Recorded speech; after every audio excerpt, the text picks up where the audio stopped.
तो इस वक्त हमारे साथ दिल्ली पुलिस के पूर्व डीसीपी एल.एन. राव जुड़ गए हैं, अजय भारद्वाज जी जुड़ गए हैं हमारे साथ, वरिष्ठ पत्रकार पंकज कुमार हमारे एग्जीक्यूटिव एडिटर, ब्रजेश पांडे हमारे पॉलिटिकल एडिटर इस डिबेट में शामिल हो गए हैं। सबसे पहले राव साहब मैं आपसे पूछना चाहूँगा कि ये कैसा ऑपरेशन है जो मुख्य अपराधी को पकड़ा ही नहीं जा रहा है, और ये 1980 के दिन नहीं है। These are the days of surveillance and tracking, मतलब हर चीज़ उपलब्ध है, मोबाइल बंद कर दो तब भी ट्रैक कर लिया जाता है। ये अब मैं बड़ी सिंसियरिटी में पूछ रहा हूँ कि आपने परिवार का हर आदमी को धर पकड़ लिया, वो बच गया जो आपके ऑपरेशन का मेन टारगेट था, भाग गया वो। जरा अनम्यूट कर लीजिए। यस कार्तिकेय जी, ये बिल्कुल अजीब सी बात लग रही है मुझे।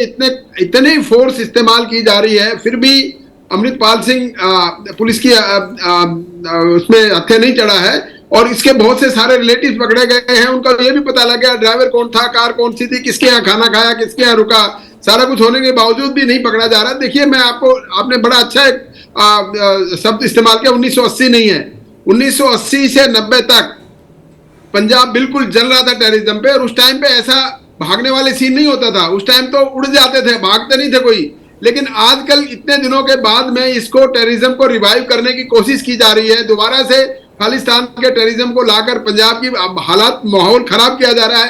नॉट ओनली पंजाब, पूरे भारतवर्ष का हालात खराब किए जा रहे हैं। वो कौन सी ताकतें हैं जो कि भारत से बाहर बैठी हुई है और ये इसको काम करने के लिए तैयार हैं, कर रही हैं, और उन्हीं की एक वजह लग रही है मुझे कि ये अमृतपाल सिंह अभी तक पकड़ा नहीं गया पुलिस की द्वारा। और मैं आपको एक और बता दूं, वहां पर पंजाब में ये सिस्टम रहा है, 1980 में भी सिंपैथाइजर्स ग्रुप होते थे। सिंपैथाइजर्स मतलब कोई आदमी जिसके घर में रोक लिया, वो क्यों नहीं बोलता था, किसी को बताता नहीं था, उसकी इतनी सिंपैथी होती थी। हो सकता है कि अभी कोई रिलीजियस प्लेस में रुका हो या कोई ऐसी जगह पे रुका हुआ हो जहां पर पुलिस की नजर नहीं गई है और अभी तक वो पकड़ा नहीं गया। यहाँ पर सबसे इंपॉर्टेंट बात अब ये होगी कि पंजाब पुलिस का इंटेलिजेंस नेटवर्क, ये इंटेलिजेंस जो है उनका, वो मुझे लगता है अभी इतना ज्यादा ठीक से काम नहीं कर रहा। अदरवाइज कोई आदमी ऐसा इतने दिन में वांटेड आदमी कहीं ना कहीं पकड़ा जा सकता है, और कोई ना कोई आदमी खबर देगा इसमें बारे में। यहाँ एक और चीज मैं समझता हूँ पंजाब पुलिस को कर देनी चाहिए, इस पे हैवी इनाम डिक्लेयर कर देना चाहिए, किया नहीं है तो उसके लिए भी कुछ लोग कई लालच में आके कोई खबर देते हैं, रिस्क लेते हैं। एक और चीज मैं बता दूं क्यों इस वजह से नहीं पकड़ा जा रहा। टेररिज्म के नाम से लोग डरते हैं। पंजाब की यह हिस्ट्री रही है कि जिस आदमी ने पंजाब के टेररिस्ट को पकड़वाया या खबर दी पुलिस को, उसको बख्शा नहीं गया, उसको मार दिया गया। यही हिस्ट्री रिपीट हुई है जेएनके के इस्लामिक मूवमेंट में, जो जेएनके में जो उग्रवाद चल रहा है उसमें भी बहुत से लोगों को, इन्फॉर्मर्स को, सरपंचों को और दूसरे जो पुलिस की मदद करने वाले लोग थे, उन लोगों को कई बार कई टेररिस्ट एक्टिविटीज की वजह से करने वाले लोगों ने मार दिया है। ये भी एक डर है, लोग अपने आप सामने आ नहीं रहे, बता नहीं रहे उसके बारे में। कहीं ना कहीं एक अंडर करंट चल रहा है खालिस्तान मूवमेंट को रिवाइव करने का, और ये उसी अंडर करंट का एक रिजल्ट है जो अमृतपाल जैसा आदमी अभी तक नहीं पकड़ा गया है, जो कुछ साल पहले से कुछ भी नहीं था, और आज इसको इतना इंपॉर्टेंट भिंडरोवाला की कैटेगरी में लाने की कोशिश की जा रही है। ये देश का दुर्भाग्य है, और मैं समझता हूं अगर यही हालात चलते रहे तो पंजाब फिर से जलने से बच नहीं पाएगा। रिवाइवल डेफिनेटली हो जाएगा अगर पुलिस और प्रशासन ने, पंजाब सरकार ने और पुलिस ने मिलकर इसको नहीं कंट्रोल किया, ये वाला जो अमृतपाल वाले इशू को, तो मैं समझता हूं कि वो दिन दूर नहीं है पंजाब को दोबारा से कोई टेररिज्म की बात को ना देखना पड़ जाए। मेरे साथ अजय भारद्वाज भी मौजूद हैं, वरिष्ठ पत्रकार। अजय जी, ये जो ऑर्गेनाइजेशनल मसल डिस्प्ले हुई है जिसमें भाग रहा है, ये क्यों है? इसका क्या मतलब है? नेटवर्क स्ट्रांग है, पॉपुलर सपोर्ट नहीं मिला उसे, लेकिन फिर भी मदद करने वाले लोग मौजूद हैं उसके लिए। इसके मैं स्पष्ट रूप में दो कारण देखता हूं। एक तो बहुत बड़ा कारण है जिसके बारे में मैंने पहले भी विवेचन किया था कि पंजाब के अंदर एक पॉलिटिकल वैक्यूम चल रहा है। इस वैक्यूम के चलते जो पंजाब का यूथ है या पंजाब में जो एक्टिविस्ट हैं, उनको कोई डायरेक्शन नहीं है, क्योंकि अकाली दल रिडंडेंट हो चुका है, कांग्रेस खेरू खेरू बैठी है, और जो दूसरी पॉलिटिकल पार्टीज हैं वो भी किसी तरह से पंजाब को डायरेक्शन नहीं दे पा रही हैं, और आपकी जो सरकार चल रही है वो अभी अपने आप को संभालने में काफी समय ले रही। तो ऐसी स्थिति में इसका आना जो है, ये एक बहुत गंभीर डेवलपमेंट रही है पंजाब के लिए, और बड़ी सोची समझी एक साजिश रही है क्योंकि पंजाब इस वक्त बिल्कुल दिशाहीन तरीके से गवर्न हो रहा है, गवर्न नहीं भी हो रहा, दोनों बातें हैं। तो ऐसे में इसका प्लांट होना पंजाब के अंदर, जब युवा पीढ़ी जो है वो ड्रग्स में अफ्लिक्टेड है, युवा पीढ़ी अनएम्प्लॉयमेंट की वजह से परेशान है, युवा पीढ़ी एक दिशाहीन तरीके से, एक जिसे हम लुम्पेन भी कह सकते हैं, हालांकि ये शब्द बड़ा थोड़ा कठोर है, इस तरह का जो क्राउड है वो सारे का सारा एकदम एक जुनून के रूप में इसके अमृतपाल के साथ जुड़ गया। तो ये एक बहुत चिंता का विषय है। और ज्यादा चिंता का विषय ये है कि हालांकि 180 के आसपास लोगों को गिरफ्तार कर चुकी है पंजाब पुलिस, और लेकिन अमृतपाल के ऊपर किसी तरह का कोई हाथ नहीं पड़ा है। उसने, जैसा कि पहले हमारे सहयोगी ने बताया, कि 3 व्हीकल्स भी चेंज किए और उसके बाद एक गुरुद्वारे में जाके भी पनाह ली। आज उसकी पत्नी और उसकी वाइफ से भी पुलिस इंटरोगेशन कर रही है। तो ऐसे में उसका निकल जाना, और उत्तराखंड पुलिस जो है वो भी एक्टिव हो गई है, उसने भी इंडो नेपाल बॉर्डर के ऊपर काफी सरगर्मी अपनी तेज की है। वो उत्तराखंड पुलिस भी गुरुद्वारों में जा रही है जो बॉर्डर के पास पास हैं। तो जाहिर है कि ये कहीं ना कहीं पुलिस को आउटस्मार्ट कर रहा है, और आउटस्मार्ट कर रहा है उसका सबसे बड़ा, उसको भी इंटेलिजेंट, मतलब I think he is a very intelligent person. कोई मोबाइल नहीं यूज कर रहा, अगर कोई करता है मोबाइल यूज तो वो अपना मोबाइल नहीं, इंटेलिजेंट है भारत साहब, या वेल ट्रेन्ड है? वेल ट्रेन्ड भी है, इंटेलिजेंट भी है। और मैं ज्यादा थोड़ा सा और इसके बारे में, व्यक्ति के बारे में कहूं तो ये अंग्रेजी भी अच्छी बोलता है, और टीवी इंटरव्यूज में भी हमने देखा है कि he was very articulate, he was very argumentative, he was very assertive.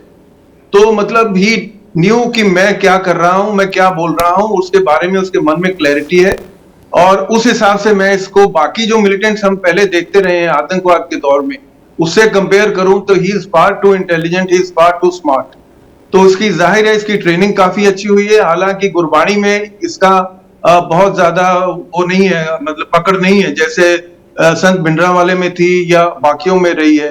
तो गुरबाणी के बारे में तो इसका कोई ज्यादा ज्ञान नहीं है, लेकिन ये किस तरह से मोटिवेट कर रहा है, किस तरह से सिखों के अंदर एक इसने भावना पैदा करने का प्रयास किया कि हम गुलाम हैं भारत में, हमें सेकंड कैटेगरी का दर्जा मिल रहा है। तो ये जो एक फीलिंग है दबी दबी सी, इसको उसने क्रिस्टलाइज किया है, जिसकी वजह से इतना यूज जो था उसके साथ जुड़ गया। जी, हमारे साथ मोहित मल्होत्रा भी जुड़ गए हैं। इस वक्त वो अमृतसर में। मोहित, आपने वहाँ से वॉक थ्रू भी किया जहाँ से उसकी वो लावारिस मोटरसाइकिल मिली है। आपके जो पुलिस में सोर्सेज हैं, एडमिनिस्ट्रेशन में सोर्सेज हैं, वो क्या बता रहे हैं? इतना टाइम क्यों लग रहा है उसे पकड़ने में? सोर्सेज क्या कह रहे हैं? पंजाब में है या पंजाब के बाहर चला गया है?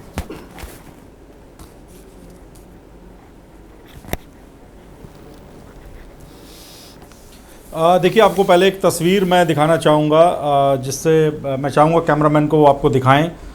कल मैंने इसी ड्रेस में आपको एक तस्वीर दिखाई थी जिसमें अमृतपाल सिंह बाइक पर सवार था।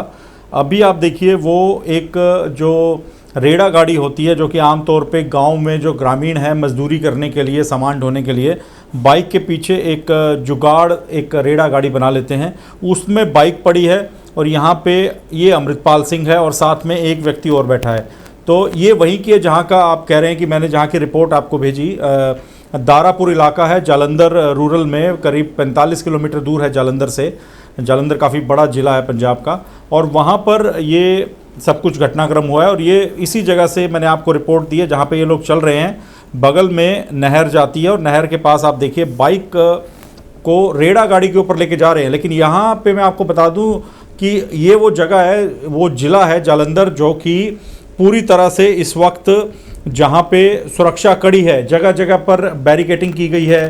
पुलिस वाहन आपको सड़कों पर दिखाई देंगे। अगर मैं अपनी बात बताता हूँ, मैं घूम रहा हूँ पूरे पंजाब में, आज भी 300-350 किलोमीटर घूमा हूँ मैं इसी पूरे बेल्ट में, जालंधर अमृतसर। तो जहाँ जहाँ से आपकी गाड़ी निकलेगी तो आपकी गाड़ी में पुलिसकर्मी बड़े ही गौर से आपको देखते हैं कि आप कौन हैं, कौन लोग हैं, अंदाज़ा लगाते हैं, शक होता है तो रोकते हैं। लेकिन ये देखिए अमृतपाल सिंह, आप देखिए कितनी आसानी के साथ एक रेड़ा गाड़ी लेकर आराम से जा रहा है। बाइक में या तो पेट्रोल ख़त्म हुआ है या फिर ख़राब हुई है, ये अभी हमें नहीं पता। लेकिन जब मैंने मोटरसाइकिल को ट्रेस किया सीसीटीवी फुटेज है जहाँ यह मिली थी पुलिस थाने के अंदर, तो पुलिसकर्मी उस बाइक को लेकर भाग रहे थे। जी, ये सीसीटीवी फुटेज का एक ग्रैब है। अभी थोड़ी देर में मैं उम्मीद कर रहा हूँ कि पूरी सीसीटीवी फुटेज मैं आपको दे पाऊँगा। तो ये उसका ग्रैब है। तो इसका मतलब ये है कि सीसीटीवी कैमरों में लगातार अमृतपाल सिंह आ रहा है, ये तस्वीरें मीडिया में भी आ रही हैं, लेकिन अमृतपाल सिंह का नेटवर्क क्या इतना स्ट्रॉन्ग है। और दूसरी बात ये है कि वो लिंक रोड्स का इस्तेमाल कर रहा है। पंजाब पुलिस को शायद लगता है कि इस वक्त सारा नेशनल मीडिया, पंजाब का मीडिया जालंधर में, शाहकोट में, नकोदर में वहाँ पर मौजूद है, तो शायद इसी वजह से पुलिस की मौजूदगी तो दिखाई गई है। लेकिन लिंक रोड जहाँ से अंदर ही अंदर, गाँव के अंदर से आप किसी भी शहर में, कस्बे में पहुँच सकते हैं, वहाँ पर कोई खास सिक्योरिटी दिखाई नहीं दे रही। और शायद इसी बात का अमृतपाल सिंह फ़ायदा उठा रहा है। और गाँवों में ही उसका, मेरे को लगता है कि उसने अपने स्लीपर सेल, अपने हैंडलर्स तैयार कर रखे हैं जो कि उसकी मदद कर रहे हैं, और उन्हीं के फ़ोन्स के साथ वो लगातार बातचीत कर रहा है। जी राव साहब, कैमरों में दिख रहा है अमृतपाल सिंह, कल भी दिख रहा है, आज भी दिख रहा है, लेकिन जहां होना चाहिए हवालात के पीछे वहां नहीं दिख रहा। ये इसकी कई वजह हो सकती हैं, क्यों नहीं दिख रहा है।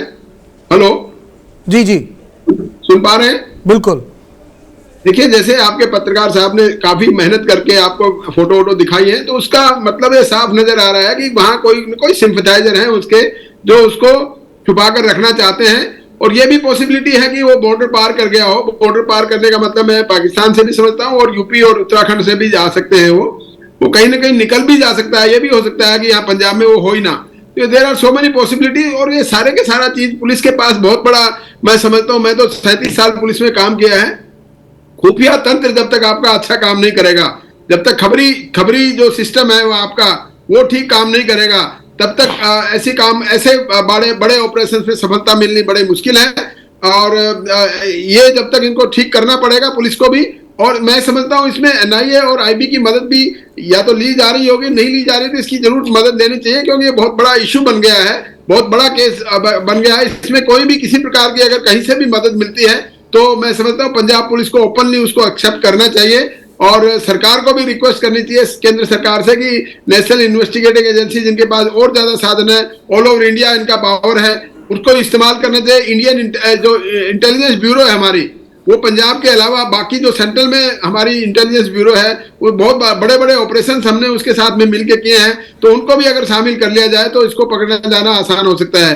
मेन चीज ये है कि पब्लिक का फेथ, पब्लिक का कोऑपरेशन, पब्लिक की मदद, इसमें पुलिस को जब तक मिलेगी नहीं तब तक इसमें सफलता मिलना मुझे लगता नहीं, मुश्किल है।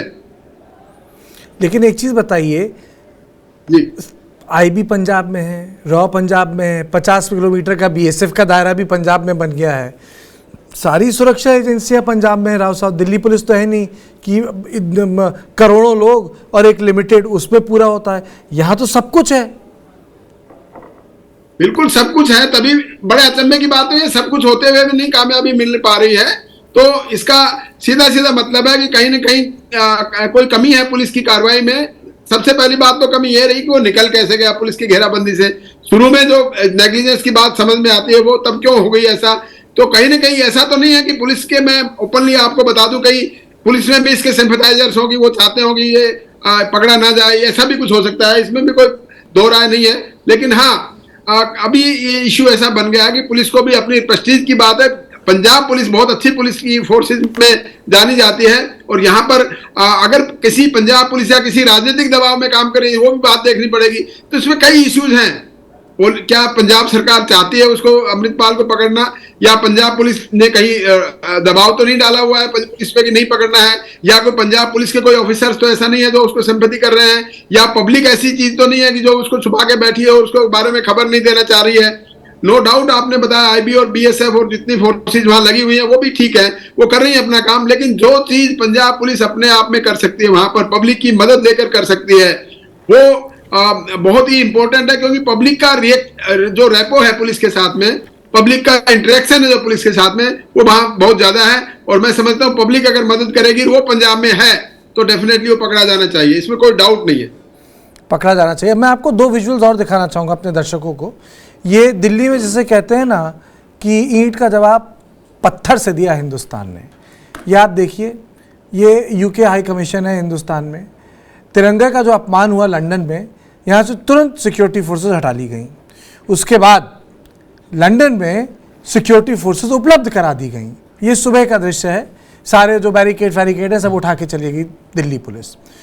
उसके 5 घंटे बाद होश ठिकाने आए, यूके की सरकार के, और वहाँ उन्होंने सुरक्षा कर्मी लगा दिए और ये पास नहीं फटक पाए इंडियन इस्टेब्लिशमेंट के, पास नहीं फटक पाए।